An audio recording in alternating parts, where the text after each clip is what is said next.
welcome to my channel. If you're new here, my name is Alyssa, and today I'm going to show you how to make the best, most amazing, absolutely fantastic, grain-free and vegan pizza. This is definitely my go-to pizza. It has topped with a basil cream sauce. It has mushrooms and kale, so much good stuff. But I have to tell you about the base. So this video is sponsored by my friends at Simple Mills, and I am using their grain-free pizza crust base. This is the best pizza crust that I have ever made. I love it. I actually discovered Simple Mills on my own like a year and a half ago or 2 years ago. I have been hooked on this. I love their bread. I also love their crackers. Everything they make is absolutely delicious, and I am so excited to share this crust with you. This is not only vegan and gluten-free, but it is also grain-free. It has an almond flour base. There is only 8 ingredients, and it only uses 3 extra ingredients to make, and it is so easy. It also only bakes in about 15 minutes, so you can have dinner on the table in under 30 minutes.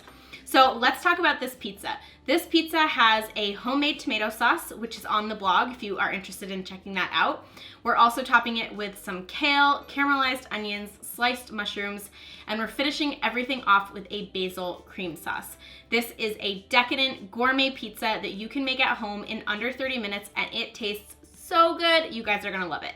Make sure to head on over to the blog and get the full recipe and instructions. And without further ado, let's go ahead and dive in. We are going to start by preparing the dough. This is the Simple Mills pizza dough mix, and I want to show you how simple it is to make. Look at the back. You only need 3 extra ingredients, and again, it bakes in about 15 minutes. And then in terms of the ingredients, again, only 8 ingredients, super clean, grain-free, paleo-friendly, vegan-friendly, and awesome. So to make it, we're just going to pour the entire bag of pizza crust mix into a bowl, followed by 2 tablespoons of oil, 2 tablespoons of apple cider vinegar, as well as 6 tablespoons of water. And then you'll just stir this together until a sticky pizza dough forms. So this is the type of dough that you are going to have to use your hands to spread out.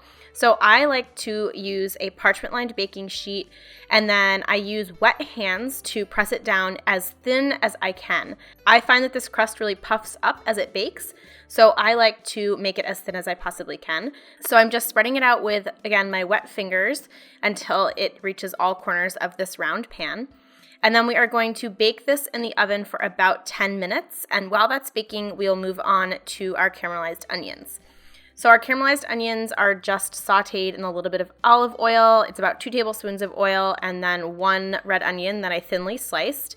And you're basically just going to continue to saute these until they become caramelized and are incredibly soft. And then once our crust comes out of the oven, we can top it with our toppings. So I did a layer of pizza sauce. Like I mentioned, this recipe is in the blog post, so you can get that if you're interested.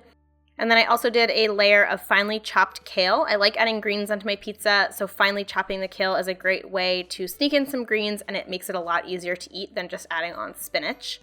And then we layer on the caramelized onions as well as some sliced mushrooms. Then we'll pop this back in the oven for about 10 to 15 minutes until the toppings seem to be cooked and the crust is crispy. And while that is cooking, we can make our basil cream sauce. So for our basil cream sauce, we are using raw cashews, nutritional yeast, lemon juice, some miso paste, as well as basil. And then we'll add in some water, and basically we'll just blend this up until it's totally smooth and creamy. This is the texture that we're going for. We want it to be thick enough that it kind of drizzles on and it's not watery, but we also want to be able to drizzle it on. So this is the texture that we're looking for. Once we pull the pizza out of the oven, you can just top it with that basil cream sauce. I just use a little squeeze bottle to get it evenly across. I find that this is the easiest way to get the sauce on top.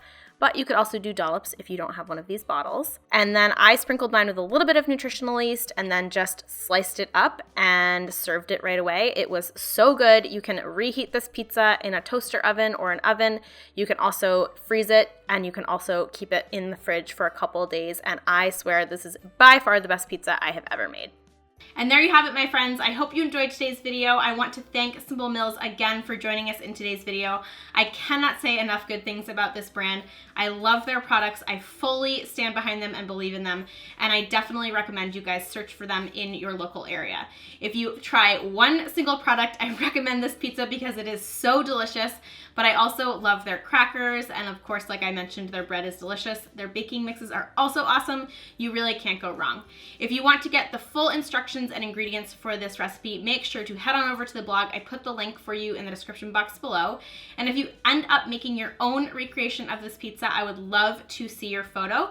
You can share something with me on Instagram by tagging @simplyquinoa or using #simplyquinoa.